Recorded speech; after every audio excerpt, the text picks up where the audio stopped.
కొరకే ఆయన కన్యక గర్భవతి అయి కుమారులను ఆయనకు ఇమ్మానుయేలును పేరు పెట్టబడును. ఇమ్మానుయేలు అనగా భాషాంతరమున దేవుడు తోడని అర్థము.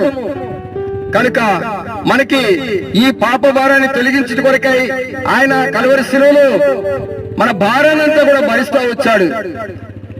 మన యొక్క తలంపుల ద్వారాగా, ఆలోచనల ద్వారాగా, క్రియల ద్వారాగా మన యొక్క భారం, పాప భారాన్ని తీసివేట కొరకై ఆ కలువరి శిలువలో ఆయన చేతుల్లో చీలలు, ఆయన కాళ్ళలో మేకులు, ఆయన తలపైన ముళ్ళకిరీటం పెట్టుకున్నాడు.